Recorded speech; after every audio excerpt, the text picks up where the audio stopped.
昨天，美国财政部拍卖了一批10年期国债尾部利差，也就是拍卖利率与预期之间的缺口，跳升到了过去40年来的第3高位。这意味着什么？意味着即便美联储嘴上说不加税、不发癫，但全球的买家，那些拿着真金白银的主权基金、养老金和富豪家族，正在用脚投票，他们不想再接这个烂摊子了。与此同时，美国联邦政府每天睁眼要还的利息已经超过50亿美元。听到这个数字你可能没感觉，我换个说法，每过1秒钟仅仅是利息，美国财政部就要多欠下 5.8 万美元。就在我刚说完这句话的5秒里，30万美元的利息又垒上去了。查理芒格活到99岁，反复念叨的那句老话现在听起来特别刺耳。如果你不能面对数学，数学就会让你感到痛苦。而现在，全球金融市场正在经历一场集体性的数学考试。很遗憾，大多数人手里的答卷写的都是0分。我要跟你聊的不是哪只股票会涨，也不是美联储下个月是加息还是降息，那些都是噪音，是拿着佣金的人编出来让你频繁交易的故事。我要拆解的是你手里那张纸，那串手机银行里的数字到底还值不值钱。我要用查理芒格的格栅理论，把那个被包装成世界上最安全资产的美债泡沫一层层剥开，让你看到里面正在腐烂的核心。然后我们再用逆向思维和机会成本的铁律，找到那些在洪水中还能浮起来的诺亚方舟。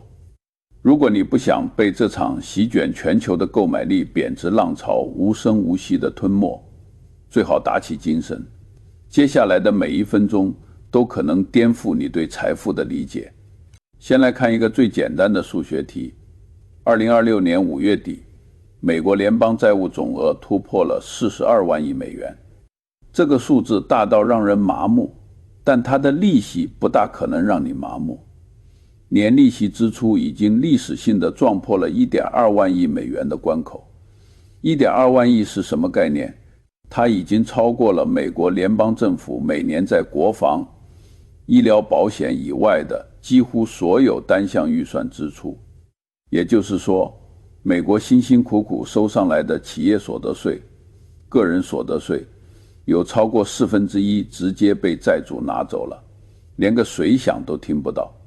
这还没完，这42万亿的存量债务里，有相当一部分是前几年低利率环境下发行的短债和高息时代硬着头皮置换的中期债。到了2026年，这些债务就像俄罗斯方块堆到了屏幕顶端，必须滚动再融资。旧债要借新还，新债的利息是旧债的2-3倍。这个利息成本正在以指数级的加速度膨胀，这就是芒格反复讲的复利。只不过这次复利不是你的朋友，是你的掘墓人。大多数人对复利的理解仅限于赚钱，他们把本金扔进去，盼着利滚利，但是他们从来不想复利的反方向是什么，是债务的自我繁殖。当利息不能通过生产性收入覆盖，必须靠借更多的债来偿还利息时，你就触发了一个物理学家都害怕的现象——裂变。利息变成债务，新的债务产生新的利息。这个循环一旦在没有约束的情况下加速，最终的结果就是 Lollapalooza 效应。芒格发明 Lollapalooza 效应这个词，本意是描述多种心理倾向共同作用，把人变成非理性的傻子。但我今天要把它套在宏观经济上，因为这背后的逻辑完全相通。2026年的美债正在遭受3种力量的绞杀。第一种力量，数学上的必然。偿债成本由于利率高企和债务基数膨胀，不再是线性增长，而是像过山车爬到了俯冲的顶点，这是物理层面的势能。第二种力量，信用预期的崩塌。任何一个稍微懂点会计的人都知道，一个靠印钱还债的债务人迟早会面临债权人的集体反水。第三种力量，市场流动性的枯竭。当拍卖的尾部，也就是一级交易商为了把货塞出去被迫给出的折扣幅度扩大到连面子都不要的地步时，说明真正的买单人已经撤了。这三种力量就像三个不同方向的飓风同时登陆，它们互相放大。利息越高，市场越怕，越不敢买，收益率就只能更高，利息负担就再次指数级跃升。这就是2026年5月底此刻正在发生的 Lollapalooza 式崩塌。不要去看那些财经媒体的头条，他们只会告诉你10年期美债收益率又跌了几个基点，股市又反弹了。你要看那些他们不敢写的数据，你要去看世界黄金协会刚刚发布的关于全球央行净买入的修正数据，这里面的数字比你以为的要疯狂得多。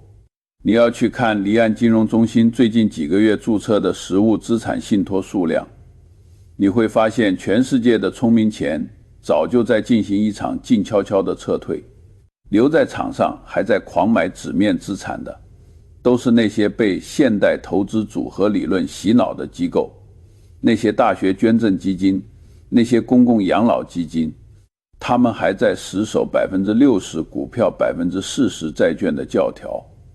这个教条在2026年上半年交出的成绩单是什么？是负回报。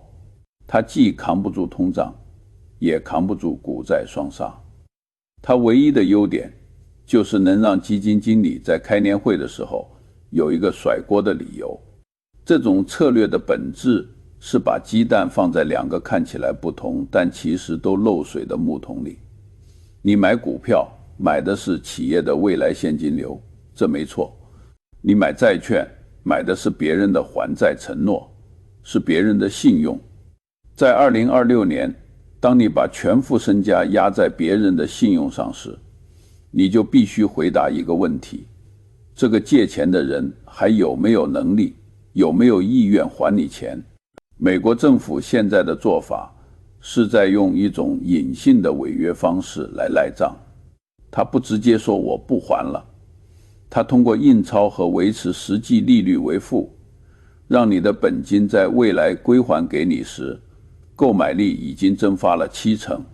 这就像芒格提到过的那个古老笑话，那个老赖对债主说，我虽然没有还你的钱，但我也没让你吃亏啊，你看我给你的借条还在呢，完好无损。这就是你手里那张国债借条的真相，纸张完好，价值全无。如果你现在心里咯噔了一下，说明你开始用常识思考了，但这一点远远不够。芒格推崇的思维方式是从逆向开始，要研究怎么变穷，然后拼命避开它。好，我们就来看看，在2026年下半年，普通人怎么才能顺利地把自己的毕生积蓄变成废纸。第一条路，追逐那些承诺年化 8%、10%甚至是 12% 的固定收益产品。但凡有人敢在现在这个宏观环境里给你兜底这么高的回报，你不需要动脑子，你只需要问他一句，你拿着我的钱投向了哪里？能覆盖掉这个利息，还要加上你的利润。如果他支支吾吾说不清楚，或者拿出一个黑箱模型，那么你大概率就是那个收益率的来源，就是你自己的本金。第二条路，持有大量的长期名义固定利率债券，也就是你银行账户里的定期存单，你理财篮子里的存债基金。这些资产在通胀面前毫无防御能力，它们就像烈日下的冰块，形态还在，但分量正在1分1秒的消失。第三条路，被恐慌驱赶，在暴跌中割掉所有股权，然后存进活期账户，以为现金为王，错了。在2026年的语境下，持有零收益的现金等价物，就是等于把你的财富无偿借给那个债务缠身的政府，还不要利息。普通人犯的最大错误，就是把波动当成风险，把损失当成风险。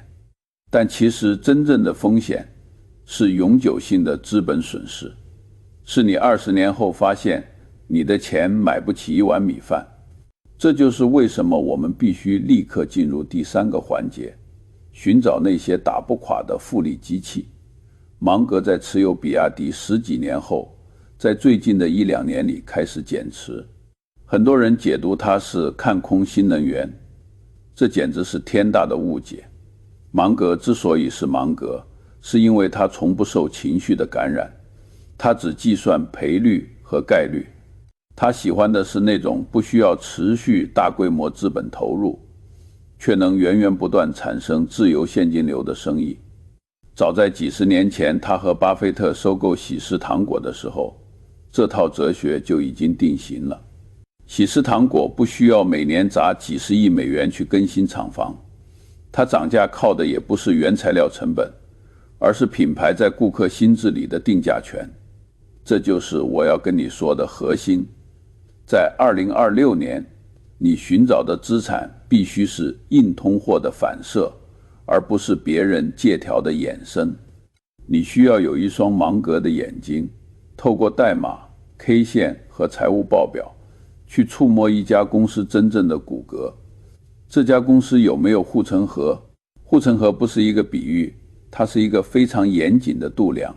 当你的产品涨价 10%， 竞争对手能不能马上把你挤下去？如果答案是不能，说明你的河里有鳄鱼。当你的原材料翻倍，你能不能把这些成本毫无压力地转嫁给下游？如果答案是不能，说明你在做生意，而不是在做产业。在货币洪流肆虐的时候，只有那些拥有定价权的企业，那些掌握了人类文明基础开关的企业，才能像水里的浮漂，无论浪多大，始终浮在水面上。现在，让我们闭上眼睛，把那些花花绿绿的走势图都擦掉。想象一个画面，你所在的城市，明天电价涨了10倍，后天面粉涨了10倍。你上街抗议也好，咒骂也罢，1个小时以后，你还是得打开家里的电灯，你还是要买面粉做饭。为什么？因为这些东西是文明存续的刚需，它的需求曲线接近垂直。绝大部分人走进超市，看到货架上的可乐和牛奶，从来不会去想，这一瓶3块钱的东西背后，是跨越100年的分销网络，是极度低廉的融资成本，是印在人类基因里的习惯。这种生意才是芒格嘴里那头会挤奶的牛。他不需要你每天4点钟起床去挤奶，他自己会运转。他挤出来的不是牛奶，是现金。而你把他的股票或者资产拿在手里，就等于拥有了在法币体系崩溃时强行征税的权利。这让我想起1997年芒格在西科金融股东会上的那次讲话。有人问他怎么看待互联网泡沫，他说，我连看都不看，因为我看不懂10年后这玩意儿还能不能存在。我现在看2026年的加密市场、元宇宙，还有那些号称要颠覆一切的 AI 大模型公司，也是这个态度。我并不是说这些技术是假的，我说的是作为股东，你能不能在这些公司身上拿到实实在在的回报。那些在2级市场炒到天上去的 AI 公司，他们为了争夺算力，每个季度都要烧掉几十亿。刚建好的数据中心2年后可能就过时了。他们必须持续不断地投入巨额资本，就像一只永远在追逐自己尾巴的狗。他们生产什么？愿景。愿景能帮你付养老院的账单吗？显然不能。我们要找的是那些在 AI 时代反而变得更加不可或缺的，甚至能反过来向 AI 公司收税的老牌基础设施，特别是电网。我在2025年看到几份深度研报，讲到北美某些地区的变压器交付周期拉长到了3年甚至更久。这意味着什么？意味着供给端的瓶颈比任何人想象的都要坚固。在2026年，谁手里握着那些蜘蛛网一样遍布国土的输配电网，谁就是坐地收钱的隐形皇帝。不管你是建数据中心，还是建电动车充电桩，你都得求着它介入，而且你没有任何议价权。你以为你在搞科技革命，其实你在帮他打工。我特别喜欢研究这种因为技术革命而被拉动的老旧产业，这就是逆向思维。所有人都在冲向淘金热的时候，你别去挖金子，你去那条通往矿区的必经之路上卖水卖铲子，甚至设一个收费站。这些电网公司，这些拥有稀缺流域水资源的水务公司，就是2026年的卖水人。同样，快消巨头也是这个逻辑。芒格医生极度推崇可口可乐，这件事被很多人嚼烂了，但很少人理解其中的精髓。精髓不在于那个神秘的配方，而在于它极其恐怖的客户粘性和回购机制。可口可乐缺钱的时候，它不需要跪在银行门口求贷款，不需要去股市定增摊薄你的权益，它只需要少回购一点股票就行了。这种自我循环的能力构筑了它的铜墙铁壁。在信用收缩的周期里，这些有自我造血能力的巨兽会变成嗜血的鲨鱼。当那些没有护城河的垃圾公司在高利率下因为借不到钱而窒息时，正是这些现金奶牛张开血盆大口，用极其低廉的价格吞并竞争对手，进一步提升市场集中度的时候，你持有他们的股权，就搭上了这艘足以穿越周期的捕鲸船。但这种筛选不能只停留在商业分析的层面，你必须把它拔高到主权对冲的高度。很多人一听到主权风险就头疼，觉得那是政治学家的事，跟我的持仓没关系，这是极其愚蠢的短视。让我给你看一组数据，这组数据比任何阴谋论都更有说服力。根据世界黄金协会刚刚发布的2026年1季度数据，全球央行的黄金净购买量达到了 243.7 吨，同比增加 3%。更惊人的是，全球央行黄金储备的总价值在2026年初首次突破了 3.93 万亿美元，正式超过美债的 3.88 万亿美元，成为全球第一大储备资产。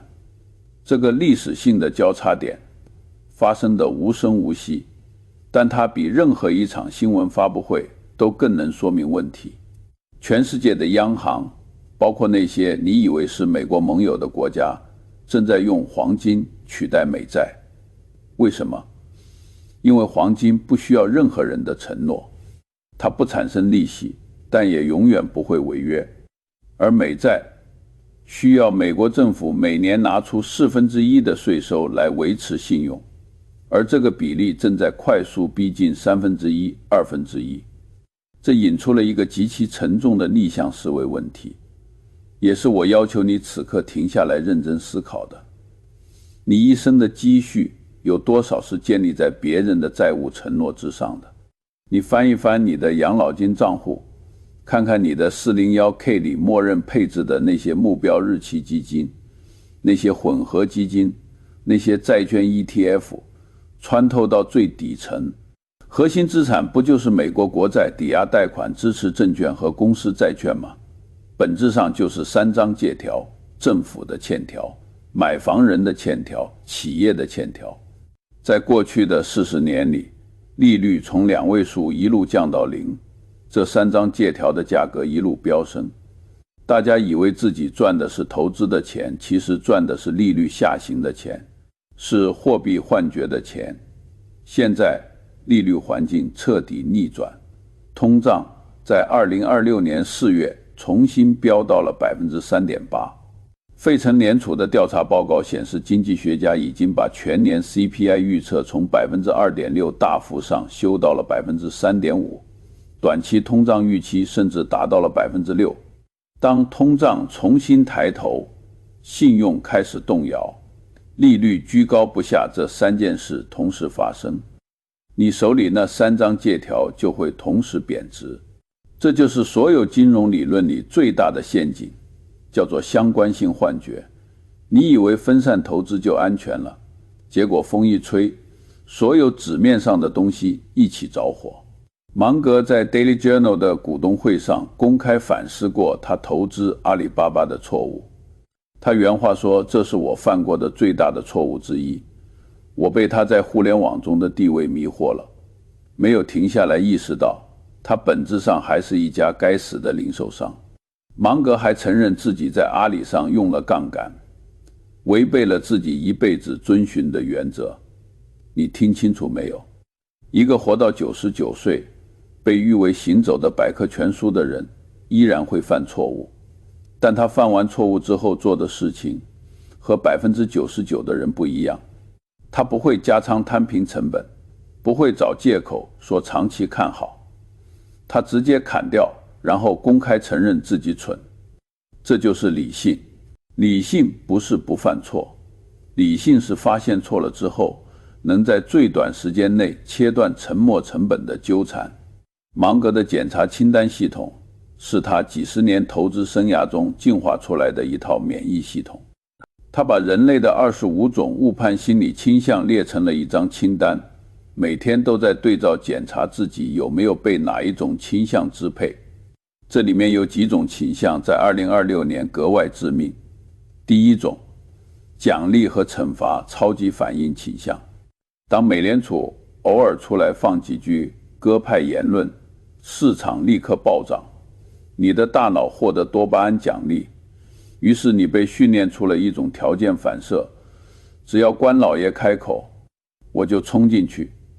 第二种，避免怀疑倾向。面对这一大堆看不懂的宏观乱局，你为了消除内心那种不确定的焦躁，会不加思索地随便做一个决定，要么全仓杀入，要么清仓出局。第三种，社会认同倾向。看着别人都在买某只网红股，害怕自己踏空，理性告诉你不值，但脚已经不听使唤。在2026年的这个市场里，你的对手盘不是某个机构，而是你自己大脑里的这几百万年进化出来的神经回路。你赢不了自己，就赢不了市场。接下来我们谈一谈配置的问题，但我要先声明，我不是来给你推销任何具体代码和产品的。任何直接告诉你买哪只股票、买哪块地的人，要么是蠢，要么是坏。我给你的是一个框架。芒格一辈子都在强调格栅思维，你的头脑中已经有了许多思维方式，你得按自己直接和间接的经验将其安置在格栅模型中，用不同学科的思维模型审视同一个问题，如果能得出相同的结论，这个决策才值得下注。构建格栅的目的是让你从单一视角的盲区里跳出来，用经济学、心理学、工程学和历史学的多维透镜审视一个资产，直到看清它10年后的模样。同样，在2026年构建一个防御型资产组合，你也需要一个格栅，一个能抵御购买力侵蚀、信用崩塌和地缘冲击的3维结构。这个格栅的第一道防线，我称之为能源与关键基础设施的物理控制权。你想想，2026年最热的词是什么？是人工智能。AI 计算中心在全美遍地开花，每一个数据中心的背后是一排排吞噬电力的 GPU。北美某些地区的大型变压器目前交付周期已经拉长到3年以上，这背后的含义极其深刻。电力这个在人类文明里已经存在了100多年的老东西，突然因为 AI 的算力饥渴变成了卖方市场。那些拥有输配电网络的公司不需要预测下一个科技风口，不需要大规模研发投入，他们只需要坐在那里，等着一家家科技巨头排着队来求他给一条专线。他的定价权来自于物理垄断，这是一种比品牌垄断更坚固的护城河。你把他的股权拿在手里，等于在第4次工业革命的入口处开了一个永不关张的收费站。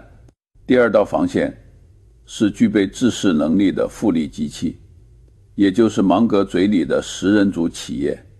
什么叫我说的食人族？就是那些每年产生巨额自由现金流之后，不是拿去做愚蠢的并购，不是去修豪华总部，而是像吞噬同类一样，年复一年的把自家股票吃进肚子里的公司。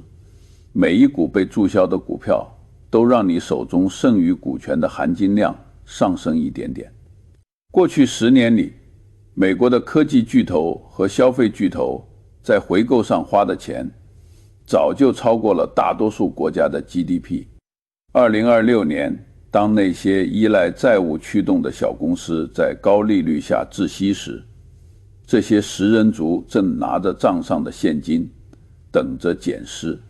他们等的是那些曾经估值100亿的独角兽，在下一轮融资断裂后，以一个零头跪在他们面前求收购。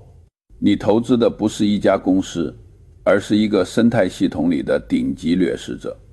他们在顺境时通过定价权提高利润，在逆境时通过并购和回购扩大每股内在价值。第3道防线是物理级隔离的实物资产和地理上的分散。芒格和巴菲特这一生犯过不少错误，但他们几乎从来没有在流动性上出过问题。伯克希尔哈撒韦账上常年趴着几百亿美元的现金，到了2026年第1季度，这个数字变成了3970亿美元，创下了历史最高纪录。阿贝尔接掌之后，风格不但没有转向激进，反而变得更加谨慎，连续第14个季度净卖出股票，仓位降到了 42%， 现金和短期国债占到了 58%。 你想想，全球最聪明的一群人正拿着4000亿美元的现金和短期国债在等待什么？他们是在等待资产价格回归理性，等待那些今天还在高歌猛进的纸面财富集体跪下来求一口水喝。他们不在高位接盘，不在恐慌中抛售，他们在攒弹药。在这个基础上，你需要更进一步，你需要考虑你的资产分布的物理坐标。地缘冲突一旦发生，一纸行政命令就可以冻结你存在某个国家的所有证券账户。只有那些物理上存在于多个司法管辖区，直接受你或你信任的受托人实际控制的资产，农田、林地、稀缺金属的实物持有，分布式能源设施才不会因为一次黑天鹅事件全体消失。这就是我所说的主权的对冲。现在我要跟你谈一个2026年下半年你必须像躲避瘟疫一样避开的陷阱。如果你打开财经频道，或者那些推送到你手机里的投资广告，一定会看到这样一个词汇：特殊机会。什么特殊机会？打着 10%、12%甚至更高收益旗号的私人信贷基金、困境债务重组基金，他们把自己包装成在高利率时代帮你收割别人的救世主。他们会给你看漂亮的 PPT， 告诉你他们把钱借给了那些急需资金、愿意支付高额利息的房地产开发商或者中型企业，有硬资产做抵押，风险极低，这种话术在2008年雷曼兄弟倒闭前的半年里，我听得一模一样。芒格教过我们一个极其简单却没人愿意用的检测方法。如果你看不懂钱是怎么赚来的，那你就是那个被赚走的人。我来替你把它翻译成大白话。你在银行买理财，银行给你 3% 的利息，银行转手以 6% 的利率贷给一家工厂，这中间的 3% 就是银行的利润，你懂。你买国债，政府拿你的钱去支付军费或者社保，然后通过税收还你本金和利息，你懂。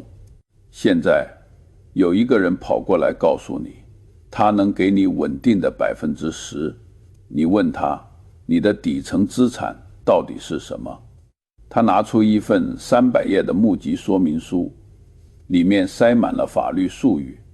他说，我们买的是那些在银行贷不到款的公司的优先级债务，有抵押，有对赌。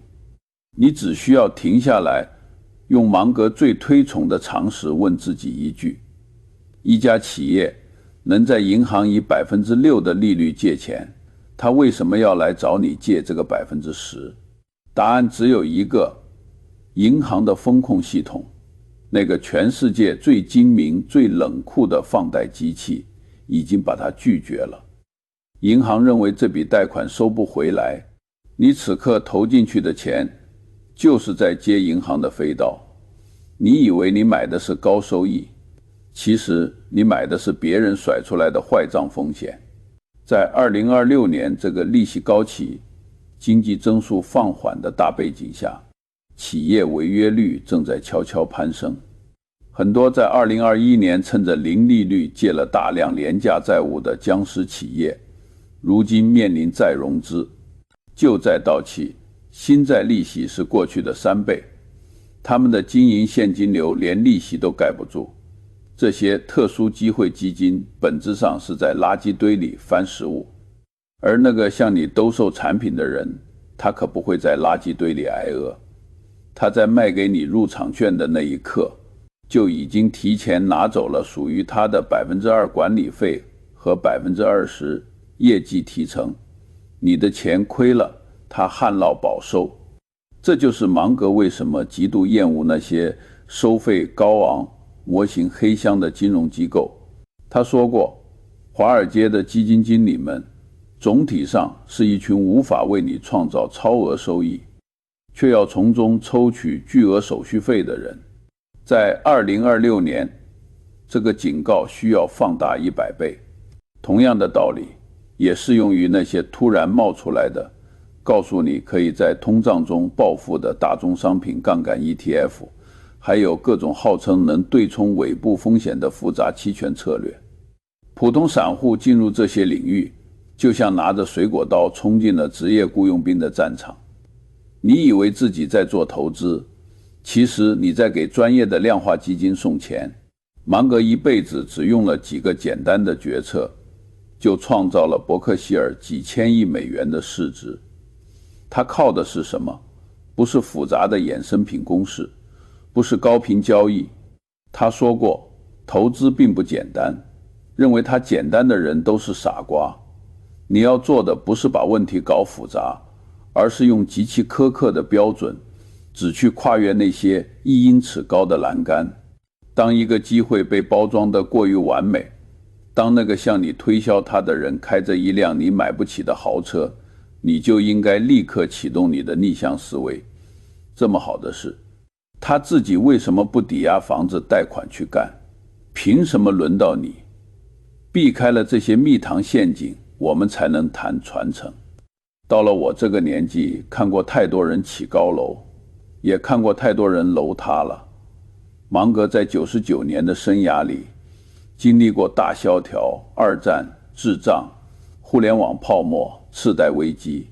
每一次，那些没有稳固股价的财富都灰飞烟灭，留下的是那些把股票凭证看作是公司一部分所有权的人，而不是看成一张赌马票的人。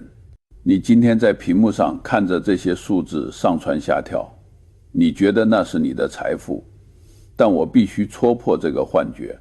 那些跳动的数字，只有当它能随时随地按你的指令兑换成你余生所需的食品、药品、住房和尊严时，它才叫财富。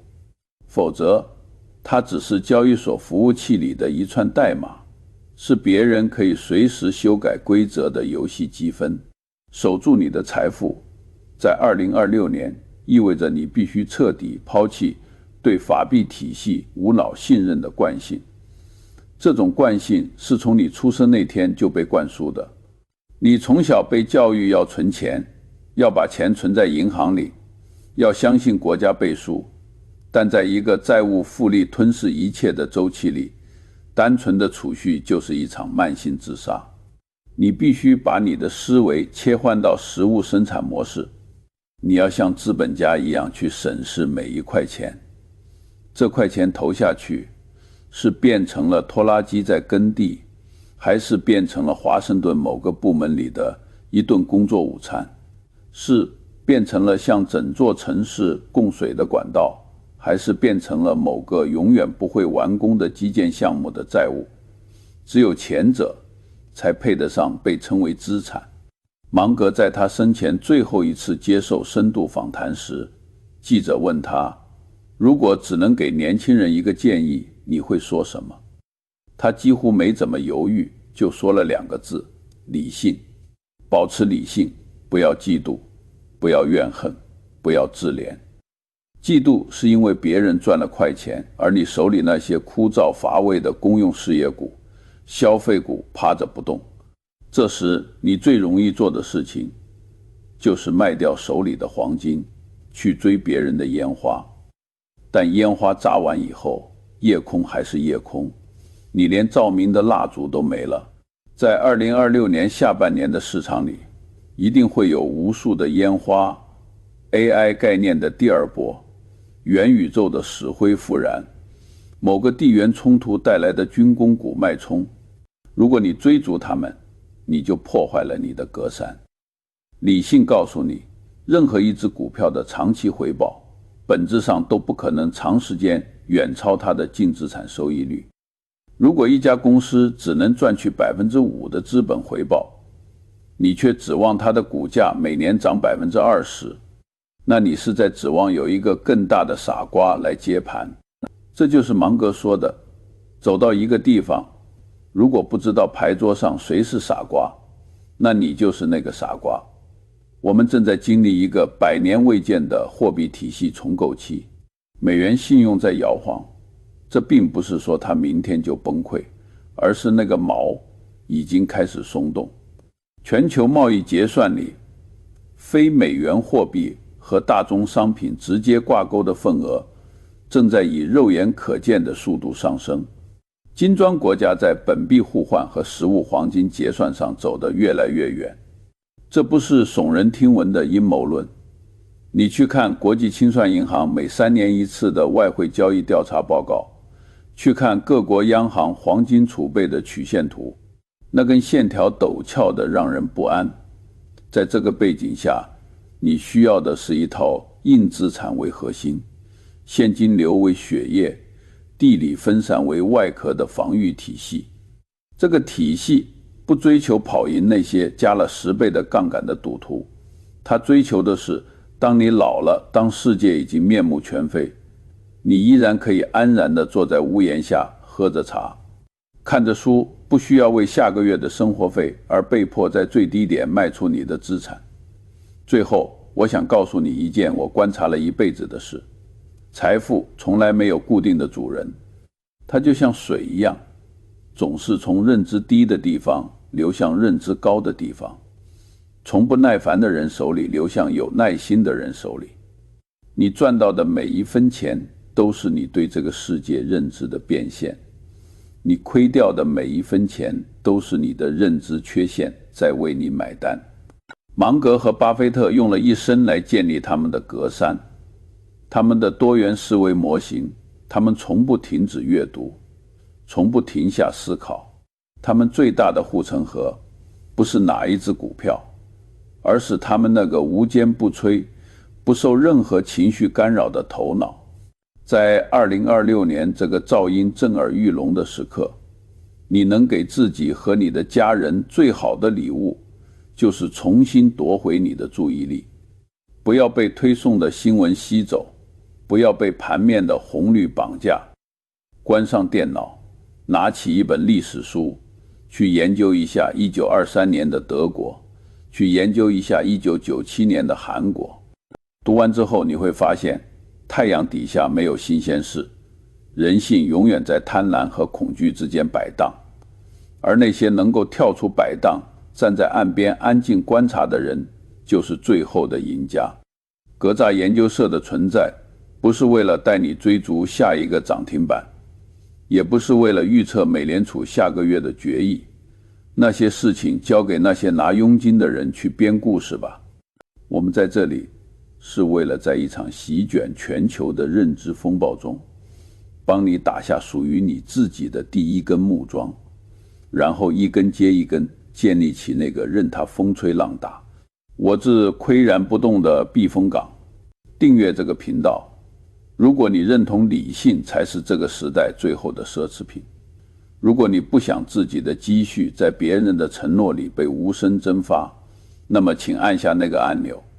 我们会在接下来的每一个关键时刻，用这套冰冷、诚实、绝不讨好的芒格哲学，为你解构这个世界的真相。